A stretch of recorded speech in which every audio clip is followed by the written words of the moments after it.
Hello hi ನಮಸ್ಕಾರ. ನಾನು ನಿಮ್ಮ Yasho Gowda. Welcome back to my YouTube channel. ಎಲ್ಲರೂ ಹೇಗಿದ್ದೀರಾ? ಚೆನ್ನಾಗಿದ್ದೀರಾ ಅಂತ ಭಾವಿಸ್ತೀನಿ. ಇವತ್ತು ನಾನು ನಿಮಗೊಂದು ಒಳ್ಳೆ ಸ್ವೀಟ್ ಹೇಳ್ಕೊಡ್ತೀನಿ. ಸಮ್ಮರಿಗೆ ಇದು ಒಂದು ಸ್ಪೆಷಲ್ ಸ್ವೀಟ್ ಅಂತಲೇ ಹೇಳ್ಬೋದು. ಸಾಬುದಾನ ಪಾಯಸ ಅಂದರೆ ಸಬ್ಬಕ್ಕಿ ಪಾಯಸ. ಸಬ್ಬಕ್ಕಿ ಖೀರು ಏನು ಬೇಕಾದರೂ ಅಂದ್ಕೊಳ್ಳಿ. ಬಟ್ ತುಂಬ ಚೆನ್ನಾಗಿರುತ್ತೆ. ನಿಜವಾಗ್ಲೂ ಬೇಗ ಕೂಡ ಮಾಡ್ಬೋದು. ಜಾಸ್ತಿ ಪ್ರೊಸೀಜರೇ ಇಲ್ಲ.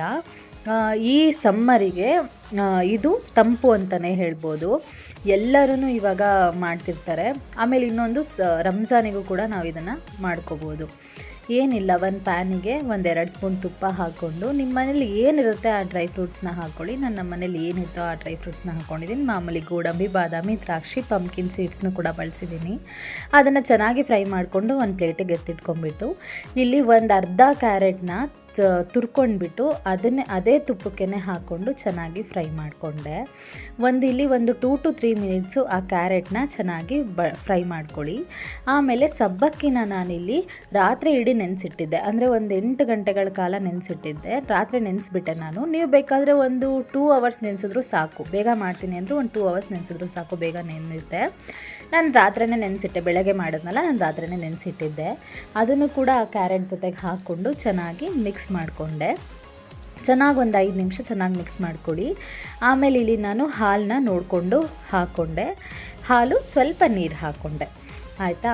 ಇಷ್ಟನ್ನು ಹಾಕ್ಕೊಂಡು ಚೆನ್ನಾಗಿ ಮಿಕ್ಸ್ ಮಾಡ್ಕೊಳ್ಳಿ. ನೀವೇ ನೋಡಿ ಎಷ್ಟು ಚೆನ್ನಾಗಿ ಕಾಣ್ತಿದೆ ಅಂತ. ಆಮೇಲೆ ಸಬ್ಬಕ್ಕಿ ಜೊತೆ ನಾವಿಲ್ಲಿ ಕ್ಯಾರೆಟ್ನ ಬಳಸಿದ್ರೂ ಸಖತ್ತಾಗಿ ಕಾಣುತ್ತೆ. ಆಮೇಲೆ ಇಲ್ಲಿ ಇನ್ನೊಂದು ಲಿಡ್ನ ಕ್ಲೋಸ್ ಮಾಡಿ ಇಟ್ಬಿಡಬೇಡಿ. ಲಿಡ್ ಕ್ಲೋಸ್ ಮಾಡಿಟ್ರೆ ಹಾಲು ಉಪ್ಪಿಡುತ್ತೆ. ಹಾಗೆ ಓಪನ್ ಮಾಡಿಕೊಂಡೆ ಸ್ವಲ್ಪ ಹೊತ್ತು ಒಂದು 5 ನಿಮಿಷ ಬೇಯಿಸ್ಕೊಳ್ಳಿ.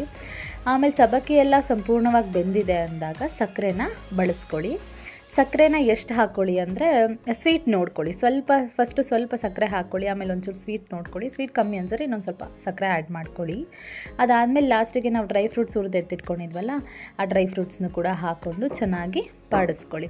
ಇಷ್ಟೇ. ಎಷ್ಟು ಬೇಗ ಆಗುತ್ತೆ ಅಂದರೆ ಗಾಯ್ಸ್, ಒಂದು 10 ಮಿನಿಟ್ಸಲ್ಲೆಲ್ಲ ನೀವು ಈ ಪಾಯಸನ ಪ್ರಿಪೇರ್ ಮಾಡ್ಬಿಡ್ಬೋದು. ನೀವು ನಿಜವಾಗ್ಲೂ ನಂಬ್ತಿರೋಲ್ವ, ನಾನು ಬೆಳಗ್ಗೆನೇ ಬೇಗನೆ ಆಗೋಯ್ತಿದ್ದು. ಏನಿಲ್ಲ, ಸಬ್ಬಕ್ಕಿನ ಒಂದು ಚೆನ್ನಾಗಿ ನೆನೆಸ್ಬಿಟ್ರೆ ಆಯಿತು. ನಿಜವಾಗ್ಲೂ ಸಖತ್ತಾಗಿರುತ್ತೆ. ನೀವು ಕೂಡ ಮಿಸ್ ಮಾಡದೆ ಮಾಡಿ. ಆಮೇಲೆ ಈ ಸಬ್ಬಕ್ಕಿ ಈ ಸಮ್ಮರಲ್ಲಿ ತುಂಬ ತಂಪು. ಇದನ್ನು ಕೂಡ ಮಿಸ್ ಮಾಡದೆ ಮಾಡಿ. ರಂಜಾನಿಗೂ ಕೂಡ ಈ ಥರ ಪಾಯಸನ ಮಾಡಿದ್ರೆ ತುಂಬ ಒಳ್ಳೆಯದಂತ ನನ್ನ ಅನಿಸಿಕೆ. ಈ ವಿಡಿಯೋ ನಿಮ್ಗೆ ಇಷ್ಟ ಆಗಿದ್ದರೆ ದಯವಿಟ್ಟು ಲೈಕ್ ಮಾಡಿ, ಶೇರ್ ಮಾಡಿ, ಕಮೆಂಟ್ ಮಾಡಿ, ಸಬ್ಸ್ಕ್ರೈಬ್ ಮಾಡ್ಕೊಳ್ಳಿ. ಹೀಗೆ ನನಗೆ ಸಪೋರ್ಟ್ ಮಾಡಿ.